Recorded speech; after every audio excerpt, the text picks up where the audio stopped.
BPL আয়োজনের জন্য প্রস্তুত চট্টগ্রাম, থাকছে নিশ্চিত নিরাপত্তা ব্যবস্থা। রংপুর রাইডার্সে যোগ দিচ্ছেন প্রোটিয়া ব্যাটসম্যান ডেভিড মিলার।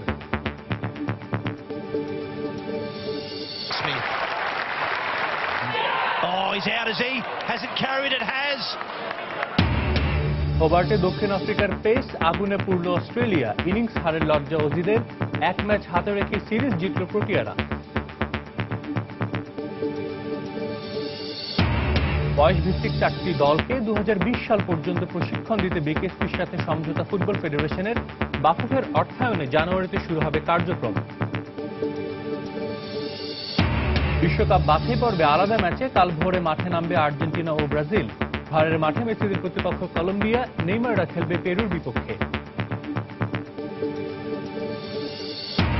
এবং ভিসা জটিলতায় এখনো অনিশ্চয়তায় জাতীয় হকি দলের AHF কাপে অংশগ্রহণ। দোষ স্বীকার করে ভবিষ্যতে সতর্ক হবার আশ্বাস ফেডারেশনের।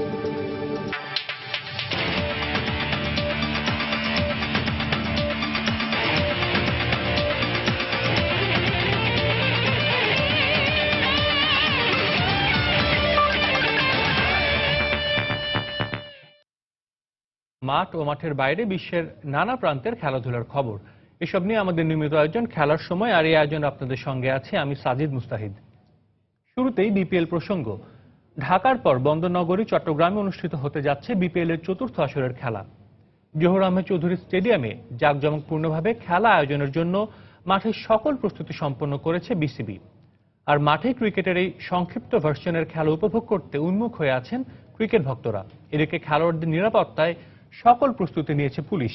বিস্তারিত জানাচ্ছেন পার্থপ্রতিম বিশ্বাস। চট্টগ্রামের সাগরপাড়ের এই স্টেডিয়াম বাংলাদেশ দলের জন্য লাকি গ্রাউন্ড হিসেবে পরিচিত। টাইগারদের অনেক জয়ের সাক্ষী হয়ে আছে 25,000 ধারণ ক্ষমতা সম্পন্ন এই মাঠ। সদ্য শেষ হওয়া ইংল্যান্ড সিরিজে জয়ের অনেকটা কাছে গিয়েও হতাশ হতে হয় মুশফিক বাহিনীকে। তারপরও সবকিছু ভুলে এক বছর পর আবার বিপিএল উন্মাদনায় মাততে যাচ্ছে জহুর আহমেদ চৌধুরী স্টেডিয়াম। এর জন্য মাঠের সকল প্রস্তুতি যেমন সম্পন্ন করা হয়েছে, তেমনি স্পোর্টিং উইকেট তৈরির ইঙ্গিত দিলেন এই ভেন্যু ম্যানেজার। টি-20 আর টেস্ট ম্যাচ আপনি একসাথে ম্যাচ আপ করলে হবে না, জিনিসটা এক এক ধরনের কনসেপ্টে চলে এবং বোর্ডের নির্দেশনাতেই কিউরেটররা মাঠ তৈরি করে। জহুর আহমেদ চৌধুরী স্টেডিয়াম কিন্তু সবসময় একটা আন্তর্জাতিক ম্যাচের জন্য প্রস্তুত থাকে। ওই হিসাবে ওই দিক থেকে আমরা বলতে পারি আমরা শতভাগ প্রস্তুত। লোকাল বয় তামিমের খেলা দেখতে যেমন উন্মুখ দর্শকরা, তেমনি ধুমধারাক্কা এই ক্রিকেটের মজা নিতে প্রস্তুত তারা। তবে বিপিএল এর খেলা চট্টগ্রামে কম অনুষ্ঠিত হওয়ায় কিছুটা হতাশ দর্শকরা। এত বড় একটা টুর্নামেন্ট আমাদের এই ভেন্যুতে হচ্ছে, আর আমরা খুব আশাবাদী একটা জাঁকজমকপূর্ণ ম্যাচের। ঢাকায় দেখবেন আপনি বিপিএল এ কিন্তু অতটা দর্শক মাঠে যায় না। আশা করি চিটাঙে হাউসফুল দর্শক হবে। তামিম ভাই সাপোর্ট সবসময় করি, সবসময় একটা স্বপ্ন থাকে যে তামিম ভাইকে কাছ থেকে দেখবো। খেলা চলাকালীন অবস্থায় বিদেশি খেলোয়াড় সহ সকল ধরনের নিরাপত্তা দিতে সব ধরনের প্রস্তুতি নেওয়া হয়েছে বলে জানিয়েছে পুলিশ প্রশাসন। প্রায় 1000 পুলিশ সদস্য নিরাপত্তা ব্যবস্থায় নিয়োজিত থাকবে। তার মধ্যে একেবারে এয়ারপোর্ট থেকে শুরু করে তাদের গমনাগমনের রাস্তা, তাদের অবস্থানস্থল এবং তাদের যে ভেন্যুতে খেলা হবে, বিদেশি খেলোয়াড়দের কথা মাথায় রেখে আমরা নিরাপত্তা ব্যবস্থাটা প্রণয়ন করেছি এবং সেই জন্য আমাদের অতিরিক্ত নজরদারি থাকবে। 17 নভেম্বর চট্টগ্রাম পর্বের প্রথম ম্যাচ ঢাকা ডায়নামাইটসের মুখোমুখি হবে চট্টগ্রাম ভাইকিংস, আর দ্বিতীয় ম্যাচে রংপুর রাইডার্সের মুখোমুখি হবে বরিশাল বুলস। পার্থপ্রতিম বিশ্বাস, সময় সংবাদ, চট্টগ্রাম। বিপিএল এর চট্টগ্রাম পর্বে রংপুর রাইডার্সে যোগ দিচ্ছেন দক্ষিণ আফ্রিকার ব্যাটসম্যান ডেভিড মিলার ও পাকিস্তানি অলরাউন্ডার আনোয়ার আলী। ব্যাটিংকে আরো শক্তিশালী করতেই এই দুই ক্রিকেটারকে দলে নেওয়া হচ্ছে বলে জানিয়েছেন ফ্র্যাঞ্চাইজি চেয়ারম্যান। আর দলের ম্যানেজারের প্রত্যাশা, চট্টগ্রামে আবারও জয়ের ধারায় ফিরবে সৌম্য আফ্রিদিরা। দেশি বিদেশি তারকাদের নিয়ে এবার দল গড়েছে বিপিএল ফ্র্যাঞ্চাইজি রংপুর রাইডার্স। গেলবার তৃতীয় স্থানে থেকে আসর শেষ করা দলটির এবারে শুরুটা হয় দারুণ। চিটাগং খুলনার বিপক্ষে দাপুটে জয় পেলেও তৃতীয় ম্যাচে ঢাকার বিপক্ষে ছন্দ হারায় আফ্রিদি সৌম্যরা। চিটাগং পর্বে 3টি ম্যাচ খেলবে রংপুর। দলের বোলাররা দারুণ ফর্মে থাকলেও ব্যাটসম্যানরা ধারাবাহিক নন, তাই ব্যাটিংকে আরো শক্তিশালী করতে দলে যোগ দিচ্ছেন আরো দুই বিদেশি ক্রিকেটার, দক্ষিণ আফ্রিকার ডেভিড মিলার ও পাকিস্তানের আনোয়ার আলী। আর তাই চট্টগ্রাম পর্বে ঘুরে দাঁড়ানোর দীপ্ত প্রত্যয় রাইডার্সের। দেশি প্লেয়ারদেরকে আমরা বেশি মূল্যায়ন করছি। আনোয়ার আলী পাকিস্তানের অলরাউন্ডার, উনি চট্টগ্রাম ম্যাচে জয়েন করবে, ডেভিড মিলারও জয়েন করবে। তো আশাবাদী নেক্সট ম্যাচগুলোতে ইনশাল্লাহ প্রতিটা ম্যাচে আমরা জয়ের জন্য খেলবো। পার্টিকুলার ডেতে পারফর্ম করতে হবে। নেক্সট ম্যাচ নিয়ে চিন্তা করছি। আমরা লাস্ট ম্যাচটা খুব ভালো করতে পারিনি। আমরা ফার্স্ট টার্গেট হলো নেক্সট ম্যাচটা দিয়ে আমরা ওভারকাম করা। ফার্স্ট ম্যাচটা ভালো পারফর্ম করে আমরা নেক্সট ম্যাচটা জেতার চিন্তা করছি। বাংলাদেশের ঘরোয়া যে কোনো টুর্নামেন্টেই আলোচনার কেন্দ্রে থাকে আম্পায়ারিং। এবারও বেশ কিছু সিদ্ধান্ত দলগুলোর পক্ষে বা বিপক্ষে যাওয়ায় অনেকের মধ্যেই কাজ করছে অসন্তুষ্টি। আর তাই এবার সম্ভব না হলেও সামনের আসরে ডিআরএস এর দাবি রংপুর চেয়ারম্যানের। বিসিবির কাছে অনুরোধ জানাচ্ছি যে আগামী বিপিএল এ যদি ফ্র্যাঞ্চাইজিদের কাছ থেকেও কিছু রিকভারি করে যদি এই সিস্টেমটা আনা হয়, তো আমার মনে হয় যে জিনিসটা আরো স্মুথ হবে, আরো জনপ্রিয় হবে। বিপিএল শুরুর আগেই রংপুর রাইডার্স ক্রিকেটারদের যথাসময়ে পারিশ্রমিক না পাওয়া নিয়ে দেখা দিয়েছিল অসন্তোষ। তবে দলটির কর্ণধারের দাবি ক্রিকেটারদের পরিশোধ করা হয়েছে পারিশ্রমিক। According to role foreign players এবং লোকাল প্লেয়ার সব অলরেডি আমরা পেমেন্ট করে দিয়েছি। সাজিদ মুস্তাহিদ, সময় সংবাদ, ঢাকা। জমে উঠেছে বিপিএল এর চতুর্থ আসর। ঢাকায় অনুষ্ঠিত হওয়া প্রথম পর্বের 13টি ম্যাচ শেষে জমজমাট এক লড়াইয়ের আভাস মিলছে এবারের আসরে। ঢাকার পর চট্টগ্রাম পর্বের পালা। এই 13টি ম্যাচ শেষে ব্যক্তিগত অর্জনের পাশাপাশি রয়েছে বেশ কিছু দলীয় অর্জনও। সব মিলিয়ে ক্রিকেটারদের ব্যক্তিগত ও দলীয় পারফরমেন্সের পাতা ঘেঁটে চলুন দর্শক দেখে আসি ঢাকার প্রথম পর্ব শেষে বিপিএল এর কিছু পরিসংখ্যান। মারমার কাটকাট ক্রিকেটের বিনোদনে ভরপুর বিপিএল এর চতুর্থ আসরের প্রথম 13টি ম্যাচ শেষ হয়ে গেছে। ঢাকার গন্ডি ছাড়িয়ে এবার চট্টগ্রাম অঞ্চলের দর্শকদের বিমোহিত করতে যাচ্ছে বিপিএল। ঢাকায় অনুষ্ঠিত প্রথম পর্বের ম্যাচগুলো শেষে পয়েন্ট টেবিলে সবার উপরে রয়েছে ঢাকা ডায়নামাইটস। 4 ম্যাচে 3 জয়, 6 পয়েন্ট সংগ্রহ তাদের। সমান ম্যাচে সমান পয়েন্ট সংগ্রহ করেও রান রেটে পিছিয়ে থাকায় দ্বিতীয় ও তৃতীয় স্থানে রয়েছে যথাক্রমে বরিশাল ও খুলনা। এর পরের স্থানগুলোতে রয়েছে রংপুর রাইডার্স, রাজশাহী কিংস ও চিটাগং ভাইকিংস। আর সবার শেষের স্থানটি অবশ্য এখনো কোনো জয় না পাওয়া মাশরাফির কুমিল্লা ভিক্টোরিয়ান্সের।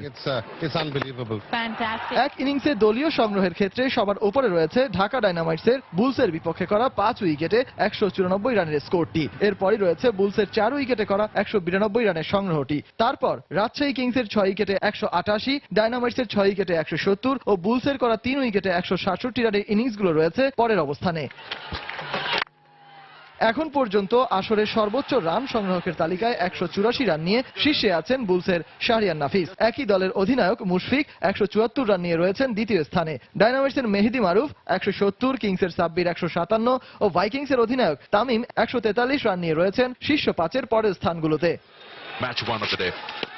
উইকেট প্রাপ্তির দিক থেকে 8 উইকেট নিয়ে অবশ্য সবার উপরে টাইটান্সের শফিউল। সমান সংখ্যক উইকেট নিয়ে ডায়নামাইটসের মোহাম্মদ শহীদ দ্বিতীয়। এছাড়া 7টি করে উইকেট নিয়ে রাইডার্সের আফ্রিদি তৃতীয়, ভাইকিংসের নবী চতুর্থ ও টাইটান্সের জুনায়েদ রয়েছেন তালিকার 5ম স্থানে। এক ইনিংসে সর্বোচ্চ রান সংগ্রাহকের তালিকায় এখন পর্যন্ত শীর্ষে রয়েছে রাজশাহী কিংসের হয়ে বরিশাল বুলসের বিপক্ষে করা সাব্বিরের 122 রানের অসাধারণ ইনিংসটি, যেটি কিনা এবারের বিপিএল এর একমাত্র সেঞ্চুরি। এরপর বুলসের মুশফিকের অপরাজিত 81, রাইডার্সের শাহজাদের অপরাজিত 80, বুলসের মালানের অপরাজিত 78 ও ডায়নামাইটসের মেহেদির অপরাজিত 75 রানের ইনিংসগুলো রয়েছে তার পরের অবস্থানে। এক ইনিংসে সেরা বোলিং ফিগারটি কিংসের হয়ে টাইটান্সের বিপক্ষে আবুল হাসান রাজুর 28 রানে 5 উইকেট শিকার। এরপর রাইডার্সের আফ্রিদির 12 রানে 4 উইকেট, টাইটান্সের জুনায়েদের 23 রানে 4 উইকেট, ভাইকিংসের নবীর 24 রানে 4 উইকেট ও টাইটান্সের শফিউলের 28 রানে 4 উইকেট প্রাপ্তির বোলিং ফিগারগুলো রয়েছে ঠিক তার পরের অবস্থানগুলোতে। সজল মিত্র, রিচার্ড, সময় সংবাদ। বাংলাদেশ জাতীয় দলের পেসার মুস্তাফিজুর রহমানের উন্নতিতে বেশ আশাবাদী pace bowling coach Courtney Walsh. সাতক্ষীরার এই পেসারকে পর্যবেক্ষণ শেষে ক্যারিবীয় এই কোচের আশায় নিউজিল্যান্ড সিরিজে শতভাগ ফিট হয়ে দলে ফিরবেন মুস্তাফিজ। এদিকে মুস্তাফিজের এমআরআই রিপোর্টেও ইতিবাচক। আশা করা হচ্ছে ডিসেম্বরে পুরো দমে বল করতে পারবেন দ্য ফিজ। মুস্তাফিজুর রহমান বাংলাদেশের পেস বোলিং অ্যাটাকে কতটা গুরুত্বপূর্ণ নাম তা ইংল্যান্ড সিরিজে বেশ ভালোভাবেই টের পেয়েছে টিম বাংলাদেশ। নিউজিল্যান্ড সিরিজে কাটার মাস্টারকে দলে পেতে উঠে পড়ে লেগেছে বিসিবি। মিরপুর ইনডোরে মুস্তাফিজকে নিয়মিতভাবেই পর্যবেক্ষণ করছেন pace bowling coach Courtney Walsh. আগের চেয়ে আরো লম্বা রানা পেয়ে বল করছেন মুস্তাফিজ। সাতক্ষীরার এই পেসারের উন্নতিতে বেশ আশাবাদী ওয়ালশ। মুস্তাফিজের দ্রুত উন্নতি দেখে আমি খুশি, সেও বেশ স্বস্তিতেই আছে। নিউজিল্যান্ড যাবার আগে অস্ট্রেলিয়ায় যে ক্যাম্প হবে ওখানেও তার পুনর্বাসন প্রক্রিয়া চলবে। ফিজ সম্পর্কে ক্যারিবীয় কিংবদন্তির মূল্যায়ন, ধীরে ধীরে বোলিং এর ধার ফিরে পাচ্ছেন মিস্টার কাটার, যা টিম বাংলাদেশের জন্য সুখবর। সে এখন 70% শক্তিতে বোলিং করছে। অস্ট্রেলিয়ায় যাওয়ার আগে আশা করি তার আরো উন্নতি হবে। পুনর্বাসন যথাযথভাবে চলতে থাকলে নিউজিল্যান্ড সিরিজেই সে খেলতে পারবে। রুটিন চেকআপের আওতায় মোস্তাফিজের অস্ত্রোপচার পরবর্তী এমআরআই পরীক্ষা করানো হয়েছে। কাটার মাস্টারের সাথে ছিলেন বিসিবি চিকিৎসক দেবাশিস চৌধুরী। তিনি জানিয়েছেন মোস্তাফিজের এমআরআই পরীক্ষার রিপোর্ট ইতিবাচক। বৃহস্পতিবার ওয়ালসের অধীনে অনুশীলন সেশন করবেন মুস্তাফিজ। এরপর 19 নভেম্বর আরেকটি পর্যবেক্ষণ শেষে এক সপ্তাহের ছুটিতে নিজ দেশে ফিরে যাবেন ক্যারিবীয় এই কোচ। নাসির সুলতান, সময় সংবাদ, ঢাকা। অস্ট্রেলিয়া দক্ষিণ আফ্রিকা টেস্ট সিরিজ প্রসঙ্গ। হোবার্ট টেস্টের চতুর্থ দিন বেশিক্ষণ টিকতে পারল না অস্ট্রেলিয়া। অ্যাবট রাবাদার গতি তোপে ইনিংস ও 80 রানে হারল অস্ট্রেলিয়া। আর তাই 3 ম্যাচ সিরিজ 1 ম্যাচ হাতে রেখে 2-0-তে জিতেন সিরিজ নিশ্চিত করল সফরকারী দক্ষিণ আফ্রিকা। ম্যাচ সেরা হয়েছেন পেসার কাইল অ্যাবট। 2 উইকেটে 121 রান নিয়ে দিন শুরু করেন উসমান খাজা ও অধিনায়ক স্টিভেন স্মিথ। অ্যাবটের বলে ক্যাচ তুলে ফিরে যান খাজা। এরপর চলে অজি ব্যাটসম্যানদের যাওয়া আসার মিছিল। স্মিথের পর ব্যাটিং লাইন আপে কেউ 2 অঙ্ক ছুঁতে পারেননি। কাইল অ্যাবট 6টি ও কাগিসো রাবাদা নেন 4 উইকেট। মাত্র 32 রানে শেষ 8 উইকেট হারায় অজিরা। এ নিয়ে টানা 5 টেস্টে হারের মুখ দেখল অস্ট্রেলিয়া। শেষবার এমন হয়েছিল 2013 সালে। ঘরের মাটিতে দক্ষিণ আফ্রিকার বিপক্ষে টানা 3 সিরিজ হারল ক্যাঙ্গারুর দল। 80-র দশকে ওয়েস্ট ইন্ডিজ ও ইংল্যান্ডের পর তৃতীয় দল হিসেবে এই কীর্তি গড়ল প্রোটিয়ারা। এই প্রথম অস্ট্রেলিয়াকে ইনিংস ব্যবধানে হারালো দক্ষিণ আফ্রিকা।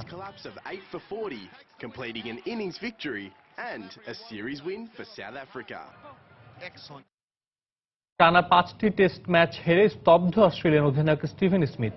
কৃতিত্ব প্রোটিয়া বোলারদের দিলেও নিজেদের পারফরম্যান্সে খুশি নন তিনি। স্মিথ জানান তিনি প্রচন্ড লজ্জিত এই ফলাফলে। যত তাড়াতাড়ি সম্ভব দলের আত্মবিশ্বাস বাড়াতে চান এই অধিনায়ক। টানা 5 ম্যাচে আমরা হারলাম। অস্ট্রেলিয়ার মতো দলের জন্য এটা সত্যি লজ্জাজনক। আমার কাছে আসলে কোনো উত্তর নেই। প্রোটিয়া বোলার প্রত্যেকেই ওয়ার্ল্ড ক্লাস। আমাদের প্রদর্শনী ছিল দুঃখজনক। আমি এখানে বসে লজ্জিত বোধ করছি। এবার দেশের ফুটবল। ছেলেদের 3টি ও নারীদের 1টি বয়সভিত্তিক দলকে 4টি ভিন্ন বিকেএসপিতে 2020 সাল পর্যন্ত ক্যাম্পের ব্যবস্থা করতে যাচ্ছে বাংলাদেশ ফুটবল ফেডারেশন। সম্পূর্ণ বাফুফের অর্থায়নে ফুটবলার তৈরির এই প্রজেক্টটি শুরু হবে আসছে জানুয়ারিতে। মঙ্গলবার বিকেএসপি ডিরেক্টর জেনারেলের সাথে বৈঠকের পর বিষয়গুলো নিশ্চিত করেন ফুটবল ফেডারেশনের সভাপতি কাজী সালাউদ্দিন। ফুটবলকে স্থিতিশীল অবস্থায় নিতে হলে প্রয়োজন একটি সমৃদ্ধ পাইপলাইন। সাম্প্রতিক সময়ে বাংলাদেশ সফর করা ফিফার প্রতিনিধিরাও বিষয়টি চোখে আঙ্গুল দিয়ে দেখিয়ে দিয়ে গেছে বাফুফেকে। সেটি অনুধাবন করেই হয়তো ফেডারেশনের সকল মনোযোগ এখন বিভিন্ন বয়সভিত্তিক দলগুলোকে ঘিরে। ক্যাম্প হবে দীর্ঘমেয়াদী, যার জন্য দরকার আবাসন ব্যবস্থা। নিজেদের সাধ্যের বাইরে থাকায় যেটির বন্দোবস্ত করতে তাই বিকেএসপি শরণাপন্ন বাফুফে। সব বুঝে শুনে ইতিবাচক সাড়া এসেছে প্রতিষ্ঠানটির প্রধানের পক্ষ থেকে। 4টা জায়গায় আমি 4টা টিমকে যদি পাঠাই আমার দিয়ে আপনার কোচিং স্টাফ আমাদের আর ফাইন্যান্সিয়াল যা লাগবে উইল ডিভাইড করে। তো এটি বেসিক্যালি আলাপ করলাম যে এটাকে কিভাবে বাস্তবায়নে আনা যায় এবং উনি আমার সাথে একদম একমত। 4টি ভিন্ন ভিন্ন বিকেএসপিতে চলবে ফুটবলার তৈরির এই কার্যক্রম, যার নামগুলো চূড়ান্ত না হলেও বাফুফের পছন্দের তালিকায় রয়েছে সাভার, খুলনা, দিনাজপুর এবং চট্টগ্রাম বিকেএসপি। ডিসেম্বরের মধ্যে দল নির্বাচন করে আসছে জানুয়ারিতেই কাজে নেমে পড়তে চায় federation. Next 1 month we will finalize the whole details and then from the end of January আমরা ওনাদের সাথে কাজ করব। 3 থেকে 4 years টানা একই টিম থাকবে না, টিম চেঞ্জ হবে। যেরকম আন্ডার 16 যখন বড় হয়ে যাবে তাহলে আরেক জায়গায় চলে যাবে, আন্ডার 14 আবার আরেকটা আসবে। ফুটবলকে জাগিয়ে তুলতে বাফুফের এমন উদ্যোগ নিঃসন্দেহে প্রশংসনীয়। তবে এই কার্যক্রম শুরু করার চাইতে তা ধরে রাখাটাই বোধহয় বেশি চ্যালেঞ্জিং হবে ফেডারেশনের কাছে। কেননা সিলেট বিকেএসপিতে বাফুফের ব্যর্থতার গল্পটাও যে সবারই জানা। এখন আমরা বসে আমার অফিস। এসএম ইকবাল, সময় সংবাদ, ঢাকা। খেলার সময় আরও যা থাকছে। বিপিএল ফুটবলের ময়মনসিংহ পর্বের শেষ ম্যাচে ব্রাদার্স ইউনিয়নের বিপক্ষে ড্র করল মুক্তিযোদ্ধা। 14 রাউন্ড শেষে শীর্ষে ঢাকা আবাহনী। বিশ্বকাপ বাছাই পর্বের খবর। দক্ষিণ আমেরিকা অঞ্চলের বাছাই পর্বের ভিন্ন ভিন্ন ম্যাচে বুধবার মাঠে নামবে ফুটবলের 2 পরাশক্তি ব্রাজিল ও আর্জেন্টিনা। কোপা আমেরিকার হারের প্রতিশোধ নিতে পেরুর বিপক্ষে মাঠে নামবে পয়েন্টেবেলের শীর্ষ দল ব্রাজিল। ম্যাচটি শুরু হবে বাংলাদেশ সময় সকাল 8:15টায়। এদিকে টানা 4 ম্যাচ জয়শূন্য থাকার পর ঘরের মাঠে কলম্বিয়ার বিপক্ষে জয়ের জন্য মাঠে নামবে লিওনেল মেসির আর্জেন্টিনা। এই ম্যাচটি শুরু হবে সকাল 5:30টায়। ছন্দে ফিরেছে ব্রাজিলের ছন্দময় ফুটবল। তিতের অধীনে সেলেসাওরা ছুটে চলেছে দুরন্ত গতিতে। সবশেষ বিশ্বকাপ বাছাইয়ের ম্যাচে চিরপ্রতিদ্বন্দ্বী আর্জেন্টিনার বিপক্ষে ৩-০ গোলের জয়ে বেশ উজ্জীবিত 5 বারের বিশ্ব চ্যাম্পিয়নরা। শেষ 5 ম্যাচের সবকটিতেই জয়। পয়েন্ট টেবিলের শীর্ষস্থান অটুট রেখেছে দক্ষিণ আমেরিকার শীর্ষ দল। অতীতে সর্বমোট 28 পয়েন্ট পাওয়া দলগুলো সরাসরি খেলেছে বিশ্বকাপের মূল মঞ্চে। ব্রাজিলের পয়েন্ট এরই মধ্যে 24। সবশেষ পেরুর বিপক্ষে কোপা আমেরিকার ম্যাচে 1-0 গোলে হারার স্মৃতি এখনো পোড়ায় সেলেসাওদের। সেই হারের পর বিদায় ঘণ্টা বেজে যায় কোচ কার্লোস দুঙ্গার। তবে ওই পরিসংখ্যান কি আর এখন ধোপে টেকে? তিতের অধীনে এবারের ব্রাজিল অপ্রতিরোধ্য। ফর্মের তুঙ্গে থাকা নেইমাররা মুখিয়ে আছেন প্রতিশোধের নেশায়। দেখার পালা ঘরের মাঠে পেরু টেবিল টপারদের থামাতে পারে কিনা। ফরওয়ার্ড পাওলো গুয়েরেরা ও প্লেমেকার কুয়েভা চেষ্টা করবেন তিতের রক্ষণে ভাঙন ধরাতে। মিডফিল্ডার রেইনালদো তালিয়া ও লেফট ব্যাক মিগুয়েল ক্রাউসোর নিষেধাজ্ঞা আছে ঠিকই, তবুও ঘরের মাঠে খেলা বলে সেলেসাওদের জয়রথ থামানোর ছক কষছে পেরু। এদিকে দুঃসময় যাচ্ছে ফুটবলের আরেক পাওয়ার হাউস আর্জেন্টিনার। বিশ্বকাপ বাছাই পর্বের সবশেষ ম্যাচে বেলো হরিজন্তেতে চিরপ্রতিদ্বন্দ্বী ব্রাজিলের কাছে বড় হার। বাছাই পর্বের টানা 4 ম্যাচ জয়হীন থাকার সমালোচনা শুরু হয়েছে কোচ বাউসাকে নিয়েও। তবে কলম্বিয়ার বিপক্ষে ঘরের মাঠে ঘুরে দাঁড়াতে প্রত্যয়ী লিওনেল মেসি, অ্যাগুয়েরো, ডিমারিয়ারা। 11 ম্যাচে 18 পয়েন্ট নিয়ে তালিকার তৃতীয় স্থানে থাকা কলম্বিয়ার বিপক্ষে জয়ের ছক কষছে এদুয়ার্দো বাউজার দল। সমান ম্যাচে 16 পয়েন্ট নিয়ে ষষ্ঠ আলবিসেলেস্তারা। নাসির সুলতান, সময় সংবাদ। বিশ্বকাপ বাছাই পর্বে লাতিন আমেরিকান অঞ্চলের আরো খবর। রাশিয়া বিশ্বকাপের দক্ষিণ আমেরিকান অঞ্চলের বাছাই পর্বে আরেক হাই ভোল্টেজ ম্যাচে দুবারের বিশ্ব চ্যাম্পিয়ন উরুগুয়ের মুখোমুখি হবে কোপা আমেরিকার বর্তমান চ্যাম্পিয়ন চিলি। বুধবার বাংলাদেশ সময় ভোর 5:30টায় শুরু হবে ম্যাচটি। নিজেদের মাঠ সান্তিয়াগোতে দা চিলিতে বাছাই পর্বের ম্যাচে উরুগুয়েকে আতিথেয়তা দেবে চিলি। 11 ম্যাচে 17 পয়েন্ট নিয়ে টেবিলের 5ম অবস্থানে রয়েছে তারা। দলের কোচ অ্যান্তোনিও পিজ্জির জন্য দারুণ সুখবর, ইনজুরি কাটিয়ে এই ম্যাচে সেরা একাদশে ফিরছেন আর্সেনাল তারকা অ্যালেক্সিস সানচেজ।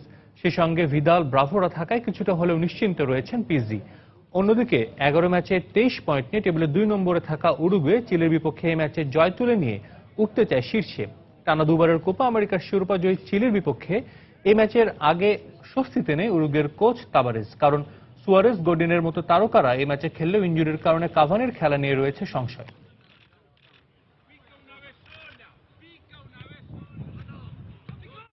প্রীতি ম্যাচে আজ রাতে মাঠে নামবে বিশ্বের বড় দলগুলো। নিজেদের মাঠে হাই ভোল্টেজ ম্যাচে সাবেক বিশ্ব চ্যাম্পিয়ন ইতালি খেলবে বর্তমান বিশ্ব চ্যাম্পিয়ন জার্মানির বিপক্ষে। বাংলাদেশ সময় ম্যাচটি শুরু হবে রাত 2:45টায়। আরেক ম্যাচে মুখোমুখি হবে সাবেক 2 বিশ্ব চ্যাম্পিয়ন ইংল্যান্ড ও স্পেন। এছাড়া ইউরোপিয়ান জায়ান্ট ফ্রান্স খেলবে আইভরি কোস্টের বিপক্ষে। এই ম্যাচ দুটি শুরু হবে বাংলাদেশ সময় রাত 2টায়। 120 গজের সবুজ গালিচায় গতির ঝলক। ফুটবল সুপারস্টারদের মেলায় যে ঝলক মোহিত করে রাখে গোটা বিশ্বকে। প্রীতি ম্যাচের আড়ালে ফুটবলের এই প্রতিদ্বন্দ্বিতা সবসময় বিশ্বের কোটি কোটি ফুটবল প্রেমীদের মাঝে সৃষ্টি করে উত্তেজনার পারদে ঠাসা কিছু মুহূর্ত। 1934 ও 1938 সালে টানা দুবার বিশ্বকাপের শিরোপা জয়ের পর দীর্ঘ বিরতি দিয়ে 1982 আর তারপর 2006 ফুটবল ইতিহাসে এই 4 বারের বিশ্বকাপ জয়ী ইতালি নিজেদের মাঠ মিলানের স্তাদিও গুইসেপ্পে মেয়াজ্জায় জার্মানিকে দেবে আতিথ্য। সাম্প্রতিক সময়ে মুখোমুখি লড়াইয়ের হিসাবে সবশেষ 5 বারের দেখায় কেবল একবারই জার্মানিকে হারিয়েছে আর্জুরিরা, তাও আবার 4 বছর আগে 2012 সালের জুনে। তবে ইতিহাস নয়, বুফন, বনুচি, ডিরসি ও এডারদের পারফরমেন্সের ওপরই ভরসা করছেন কোচ গিয়াম পিয়েরো ভেন্তুরা। অন্যদিকে আতিথ্য নেওয়া জার্মানি অবশ্য ম্যাচের আগে রয়েছে ফেভারিটের তকমা গায়ে। র্যাঙ্কিংয়ে 13 নম্বরে থাকা আর্জুরিদের চেয়ে যোজন যোজন এগিয়ে ডাইমন্ড শাফটদের অবস্থান 2-এ। নিজেদের সবশেষ খেলা 5টি আন্তর্জাতিক ম্যাচের সবকটিতেই জয় তুলে নিয়ে ফর্মের তুঙ্গে রয়েছে কোচ জোয়াকিম লোর শিষ্যরা। তবে এই ম্যাচে সেরা একাদশ নাও নামাতে পারেন লো, আর সেটি হলে সাইড বেঞ্চেই দেখা মিলবে নয়ার, ওজিল, মুলার, গোৎজে, গোমেজ, হ্যামেলস ও স্কোদ্রান মুস্তাফির মতো তারকাদের। আরেক ম্যাচে লন্ডনের ওয়েম্বলি স্টেডিয়ামে স্পেনকে স্বাগত জানানোর জন্য এখন পুরোপুরি প্রস্তুত স্বাগতিক ইংল্যান্ড। সবশেষ খেলা 15টি প্রীতি ম্যাচে ইংলিশরা হেরেছে মাত্র 2টিতে, যদিও স্পেন উইকে জয়ই উপহার দিতে চায় সিলভা নলিতোরা। এছাড়া নিজেদের ভেন্যু লেন্সে আইভরি কোস্টের বিপক্ষে খেলবে ফ্রান্স। সুপার ফর্মে থাকা গ্রিজম্যান, পায়েত, পগবারা নির্ভরতার প্রতীক হয়ে রয়েছেন কোচ দিদিয়ের দেশমের জন্য, যেখানে প্রেরণা হতে পারে আইভেরিয়ানদের বিপক্ষে সবশেষ 2005 সালে খেলা ম্যাচে 3-0 গোলের বড় ব্যবধানের জয়। সজল মিত্র, রিচার্ড, সময় সংবাদ। দেশের হকির খবর, ভিসা জটিলতায় এখনো অনিশ্চয়তায় জাতীয় দলের AHF কাপে অংশগ্রহণ। তবে ফেডারেশন আর সরকারের উচ্চ পর্যায়ের কূটনৈতিক তৎপরতায় শেষ পর্যন্ত মিলতে পারে হংকংয়ের ভিসা। এই জটিলতার জন্য দোষ স্বীকার করলেন ফেডারেশন সাধারণ সম্পাদক আব্দুস সাদেক। সঙ্গে প্রতিশ্রুতি দিলেন ভবিষ্যতে বৈশ্বিক টুর্নামেন্টের ক্ষেত্রে আরও সচেতন হতে হবে ফেডারেশনকে। We are going through a process of comedy of errors. যে আমরা ভুল হচ্ছে, এটা এতে আমাদের উই হ্যাভ টু লার্ন। আমাদের সিস্টেমের মধ্যে যাওয়া উচিত, যে আমাদের সিলেক্টর যারা আছে, তাই না, সিলেক্টর প্লেয়ার সিলেকশন আরও আগে হওয়া উচিত। কিছু জটিলতা আমাদের হয়েছে, কারণ এবার foreign coaches, number of foreign coaches, Peter আছে, অলিভার আছে, আমাদের হারুন গেছে, সিলেক্টরও কিছু গেছি, বাট ফেডারেশন আরও আমাদের সতর্ক হওয়া উচিত ভবিষ্যতে। এবার আর কোনো রাগঢাক রাখলেন না, সরাসরি স্বীকার করলেন নিজেদের ভুল। সঙ্গে দায়িত্ব অবহেলার জন্য ফেডারেশনের কর্মকর্তাদেরই দুষলেন সাধারণ সম্পাদক আব্দুস সাদেক। গতকাল থেকে ভিসা জটিলতায় সরগরম হকিপাড়া, খেলোয়াড় থেকে কর্মকর্তা, যেন এক ঘোর অনিশ্চয়তা। শেষ পর্যন্ত ফেডারেশন সভাপতি এয়ার চিফ মার্শাল আবু এসরার ও সরকারের উচ্চ পর্যায়ের কূটনৈতিক তৎপরতায় হংকংয়ের ভিসা পাওয়ার আশ্বাস পেয়েছে খেলোয়াড়রা, যদিও তার জন্য অপেক্ষা বুধবার বিকেল পর্যন্ত। কিন্তু কেনই বারবার দায়িত্বহীনতা, ব্যাখ্যাটা দিলেন ফেডারেশন সাধারণ সম্পাদক। ভিসা জটিলতা আমাদের সবসময়, এটা ফেডারেশনের একটা মোটামুটি এটা কালচার হয়ে গেছে আমাদের, যে সবসময় লাস্ট দিন যাওয়ার দিন আমাদের ভিসা হয়। এবার আমরা আশা করেছিলাম যে আগেই হয়ে যাবে, বাট আমাদের জার্মানি যাওয়ার আগে যদি টিমটা ওদের জিওর অ্যাপ্লিকেশন ফর্মগুলি সই করে রেখে যেত, তাহলে আমরা খুব সহজেই এবার অনেক আগে ভাগে ভিসা পেয়ে যেতাম। উই উইল এনশিওর যে ফিউচারে বিদেশে টিম গেলে অ্যাটলিস্ট থ্রি উইকস বিফোর যাতে টিমটা সিলেক্ট হয়ে যায়। ভিসা জটিলতার রেস ছিল খেলোয়াড়দের মধ্যেও। পূর্ব ঘোষণা থাকলেও মঙ্গলবার অনুশীলনে আসেননি তাদের কেউই। এ ব্যাপারে গণমাধ্যম কর্মীদের সঙ্গে কথা বলতে অস্বীকৃতি জানান তারা। তবে দীর্ঘদিন পর জাতীয় দলে ডাক পাওয়া গোলরক্ষক জাহিদ হোসেন জানালেন, সুযোগ পেলে আবারও নিজেকে প্রমাণের জন্য মুখিয়ে রয়েছেন তিনি। আর পেনাল্টি কর্নার স্পেশালিস্ট আশরাফুল জানালেন টুর্নামেন্ট নিয়ে তার প্রত্যাশার কথা। আমাদের লক্ষ্য যেটা সামনে আছে, আগে আমরা এটা অ্যাচিভ করি, তারপরে ইনশাল্লাহ এটা অ্যাচিভ করে আসার পরে যে আবার ক্যাম্প শুরু হবে অথবা সপ্তাহখানিক গ্যাপে, তখন হয়তোবা ইনশাল্লাহ এটা নিয়ে আমরা আবার চিন্তা করব। এক সপ্তাহ 10 দিনের মধ্যে বিকেএসপি ছিলাম, ওইখানে প্যানিকরণে আমরা অনেক কাজ করছি। প্রায় প্রত্যেক দিন সকাল বিকাল 200 করে ওখানে প্যানিকরণ করছি। ভিসা পেলে বুধবার রাতে হংকংয়ের উদ্দেশ্যে দেশ ছাড়বে জাতীয় হকি দল। মাহবুব রিমন, সময় সংবাদ, ঢাকা। বাংলাদেশ প্রিমিয়ার লিগ ফুটবলের খবর, লিগের প্রথম লেগে জয় তুলে নিলেও দ্বিতীয় লেগে ব্রাদার্সের বিপক্ষে জয়ের দেখা পেল না মুক্তিযোদ্ধা সংসদ ক্রীড়াচক্র। ব্রাদার্স ইউনিয়নের বিপক্ষে 1-1 গোলে ড্র করেছে তারা। ফলে 14 ম্যাচে 20 পয়েন্ট নিয়ে টেবিলের 5 নম্বরে আছে মুক্তিযোদ্ধা, আর সমান সংখ্যক ম্যাচে 18 পয়েন্ট নিয়ে 7 নম্বরে আছে ব্রাদার্স। সেখান থেকে আসরের প্রথম লেগে ব্রাদার্স ইউনিয়নকে হারানোর সুখস্মৃতি সঙ্গে থাকলেও গেল ম্যাচে আরামবাগের বিপক্ষে গোলশূন্য ড্র কিছুটা হলেও আত্মবিশ্বাসে ঘাটতির সৃষ্টি করে মুক্তিযোদ্ধা সংসদের। এদিকে প্রথম লেগে হারের প্রতিশোধ নেয়ার প্রত্যয় তো বটেই, সেই সঙ্গে ব্রাদার্স ইউনিয়নকে বাড়তি অনুপ্রেরণা জুগিয়েছে গেল ম্যাচে টিম বিজেএমসিকে 4-1 ব্যবধানে হারানোর সুখস্মৃতি। তাই দুদলেরই ছিল জয়ের সমান প্রত্যাশা। ম্যাচের দ্বিতীয় মিনিটেই এগিয়ে যেতে পারত ব্রাদার্স, যদি না ওয়ালসনের ফ্রি কিক অল্পের জন্য লক্ষ্যভ্রষ্ট না হতো। তবে ভুল করেনি মুক্তিযোদ্ধা। 27 মিনিটে প্রতিপক্ষ ডিফেন্ডারদের কাটিয়ে অসাধারণ এক গোল করে মুক্তিযোদ্ধাকে লিড এনে দেন সিমন। অসাধারণ গোলটি করতে সক্ষম হলেন। বিরতির পর ফিরে শুরুতেই সমতায় ফেরার দারুণ সুযোগ হারায় ব্রাদার্স। এনকোচা কিংসলের হেড গোল লাইন থেকে ফিরিয়ে দেন মুক্তিযোদ্ধার তানভীর রানা। এরপর 71 মিনিটে লিড দ্বিগুণ করার ভালো সুযোগ হারায় মুক্তিযোদ্ধা। 3 মিনিট পরেই অবশ্য গোলের দেখা পায় ব্রাদার্স। অগাস্টিন ওয়ালসনের গোলে সমতায় ফেরে গোপীবাগের ক্লাবটি, যা কিনা আসরে ওয়ালসনের নবম গোল। এরপর আর ম্যাচে কোনো গোলের মুখ দেখেনি ময়মনসিংহের দর্শক। ফলে পয়েন্ট ভাগাভাগি করেই শেষ পর্যন্ত মাঠ ছাড়তে হয় দুদলকে। ফারজানা মুমু, সময় সংবাদ। বাংলাদেশ প্রিমিয়ার লিগ ফুটবলে শেষ হয়েছে 14 রাউন্ডের খেলা। আর এই 14 রাউন্ড শেষে পয়েন্ট টেবিলের শীর্ষে আছে ঢাকা আবাহনী। 9 জয় ও 5 ড্রয়ে তাদের পয়েন্ট এখন 32। আর আসরে এখন পর্যন্ত একমাত্র অপরাজিত দল ঢাকার ধানমন্ডি পাড়ার জায়ান্টরা। সমান ম্যাচে 8 জয় 4 ড্র ও 2 হারে 28 পয়েন্ট নিয়ে টেবিলের দ্বিতীয় স্থানে রয়েছে চট্টগ্রাম আবাহনী। 25 পয়েন্ট নিয়ে তৃতীয় স্থানে রয়েছে এবারের আসরের চমক রহমতগঞ্জ। 22 পয়েন্ট পাওয়া বর্তমান চ্যাম্পিয়ন শেখ জামাল ধানমন্ডি ক্লাব রয়েছে তালিকার চতুর্থ স্থানে। 5 নম্বরে থাকা মুক্তিযোদ্ধার সংগ্রহ 20 পয়েন্ট। সমান পয়েন্ট নিয়ে গোল ব্যবধানের পিছিয়ে থাকায় আরামবাগ রয়েছে ষষ্ঠ স্থানে। এরপরই রয়েছে 18 পয়েন্ট পাওয়া ব্রাদার্স ইউনিয়ন। 14 পয়েন্ট নিয়ে টিম বিজেএমসি রয়েছে 8 নম্বরে। 9 নম্বরে থাকা মোহামেডানের সংগ্রহ 13 পয়েন্ট। আরেক বড় দলের তকমা গায়ে জড়ানো শেখ রাসেলের ভান্ডারে রয়েছে 12 পয়েন্ট। আর টেবিলের তলানিতে থাকা দুই দল সকার ক্লাব ফেনী ও উত্তর বারিধারার সংগ্রহ 10 পয়েন্ট। আবারও ক্রিকেট ত্রিদেশীয় ওয়ানডে সিরিজের খবর। হারারেতে ত্রিদেশীয় সিরিজের দ্বিতীয় ম্যাচে ওয়েস্ট ইন্ডিজের বিপক্ষে খেলতে নামবে শ্রীলঙ্কা। টুর্নামেন্টে এটি লঙ্কানদের দ্বিতীয় ম্যাচ হলেও ক্যারিবিয়ানরা মাঠে নামছে প্রথমবারের মতো। বুধবার বাংলাদেশ সময় ম্যাচটি শুরু হবে দুপুর 1:30টায়। সবশেষ ম্যাচে জিম্বাবুয়েকে 8 উইকেটে হারিয়ে বেশ ফুরফুরে মেজাজে রয়েছে শ্রীলঙ্কা।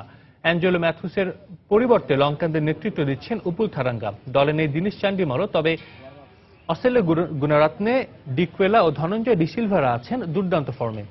তরুণ দল নিয়ে এই আসরের শিরোপা জিততে মরিয়া তারা। আর সে কারণে জিম্বাবুয়ের পর এবার ওয়েস্ট ইন্ডিজের বিপক্ষেও জয় তুলে নিতে চায় লঙ্কানরা। অন্যদিকে জেসন হোল্ডারের নেতৃত্বে চার্লস ব্রাথওয়েট, এভিন লুইসদের নিয়ে তারুণ্য সমৃদ্ধ দল নিয়ে মাঠে নামবে ওয়েস্ট ইন্ডিজও। লঙ্কানদের হারিয়ে এই সিরিজে ভালো সূচনা করতে চায় তারাও। তবে সুনীল নারায়ণ ছাড়া দলে অভিজ্ঞ ক্রিকেটার তেমন কেউ না থাকায় আত্মবিশ্বাসে কিছুটা ঘাটতি তো থাকছেই।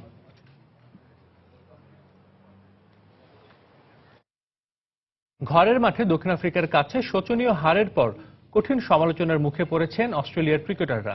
তৃতীয় টেস্টের দলে তাই আসছে ব্যাপক পরিবর্তন। দলে আসতে পারে বেশ কিছু নতুন মুখ। দ্বিতীয় টেস্টে ইনিংস ব্যবধানে পরাজয়ের পর হোবার্টে উড়ে যান ক্রিকেট অস্ট্রেলিয়ার প্রধান নির্বাহী জেমস সাদারল্যান্ড ও হাই পারফরম্যান্স প্রধান প্যাট হাওয়ার্ড। খেলা শেষে ড্রেসিং রুমে কোচ খেলোয়াড়দের সাথে বৈঠক করেন তারা। এ সময় সেখানে ছিলেন শেন ওয়ার্ন, ইয়ান হেলি, মার্ক টেইলর সহ সাবেক তারকারাও। রুদ্ধদ্বার বৈঠকে কঠিন প্রশ্নের মুখে পড়তে হয় দলের সবচেয়ে সিনিয়র খেলোয়াড়দের। বৈঠক শেষে কোচ ড্যারেন লেমন জানিয়েছেন অধিনায়ক Steven Smith, David Warner, Hazlewood আর মিচেল স্টার্ক এই চারজনই কেবল পরবর্তী টেস্টের জন্য নির্বাচিত। সেরা একাদশ গড়তে তাই ঘরোয়া ক্রিকেটের দিকে তাকিয়ে আছেন তিনি।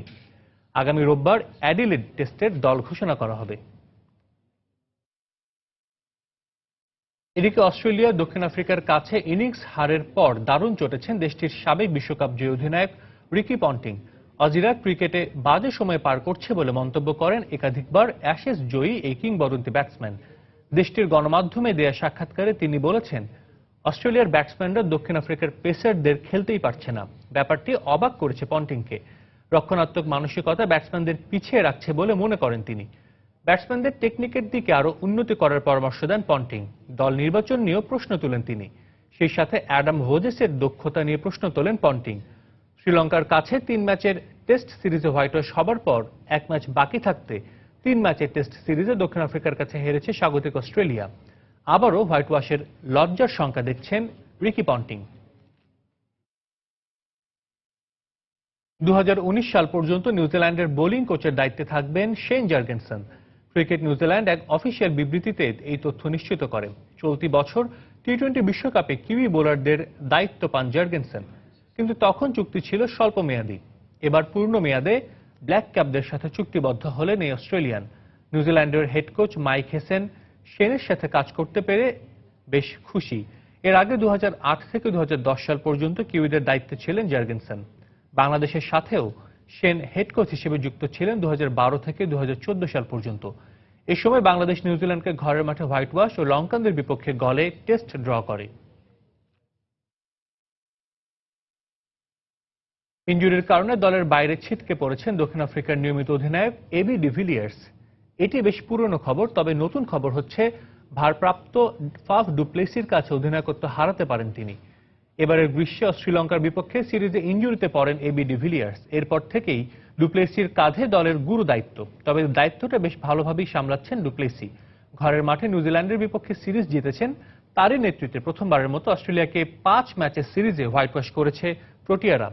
ইতিমধ্যে অস্ট্রেলিয়ার মাটিতে 3 টেস্ট সিরিজের প্রথম দুটিতে বেশ বড় জয় নিয়ে টানা তৃতীয় সিরিজ জয় নিশ্চিত করেছে ডুপ্লেসির দক্ষিণ আফ্রিকা।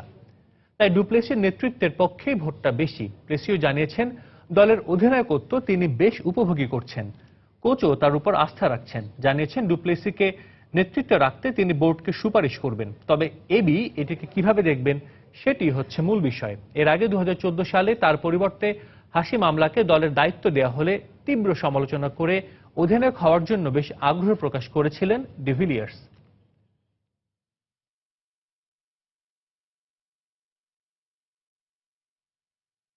হ্যামস্ট্রিং ইনজুরির কাটিয়ে ইংল্যান্ডের বিপক্ষে দ্বিতীয় টেস্টের জন্য ঘোষিত 16 সদস্যের দলে ডাক পেয়েছেন ভারতীয় ওপেনার লোকেশ রাহুল।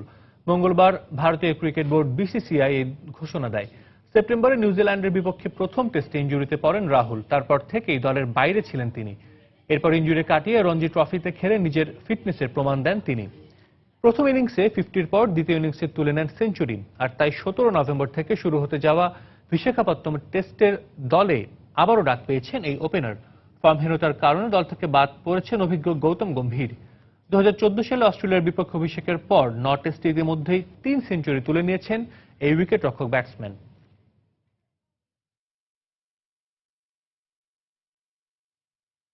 শেষ হলো বাংলাদেশ ক্রীড়া লেখক সমিতির সদস্যদের আয়োজনে 5 দিন ব্যাপী বিএসপিএ স্পোর্টস কার্নিভাল। জাতীয় হ্যান্ডবল স্টেডিয়ামে সমাপনী অনুষ্ঠানে উপস্থিত থেকে বিজয়ীদের মধ্যে পুরস্কার বিতরণ করেন জাতীয় ক্রীড়া পরিষদের সচিব জনাব অশোক কুমার বিশ্বাস। এবারের কার্নিভাল 6টি ডিসিপ্লিনে প্রায় শতাধিক সদস্য অংশ নেন। তাদের মধ্যে রেটিং এর ভিত্তিতে স্পোর্টসম্যান অব দ্য ইয়ার নির্বাচিত হয়েছেন কবিরুল ইসলাম। পুরস্কার বিতরণী অনুষ্ঠানে সভাপতিত্ব করেন সমিতির সভাপতি মোস্তফা মামুন। স্বাগত বক্তব্য রাখেন সংগঠনটির সাধারণ সম্পাদক রেজওয়ানুজ্জামান রাজীব।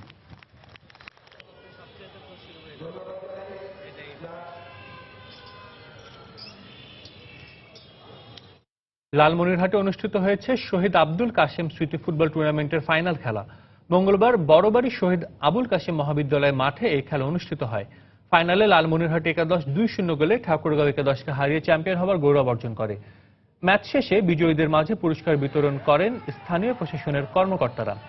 বেশ কবছর ধরেই লালমনিরহাটে স্থানীয় প্রশাসনের উদ্যোগে এই টুর্নামেন্ট আয়োজন করে আসছিল এলাকার তরুণ সমাজ। সুস্বাস্থ্য বজায় রাখতে খেলাধুলার বিকল্প কিছু নেই বলেই নিজেদের বক্তব্যে উল্লেখ করেন ফাইনাল ম্যাচ দেখতে আসা দর্শকরা। খেলার সময়ের শীর্ষ সংবাদ জানিয়ে দিচ্ছে আরেকবার। বিপিএল আয়োজনের জন্য প্রস্তুত চট্টগ্রাম, থাকছে নিশ্চিদ্র নিরাপত্তা ব্যবস্থা। রংপুর রাইডার্সে যোগ দিচ্ছেন প্রোটিয়া ব্যাটসম্যান ডেভিড মিলার।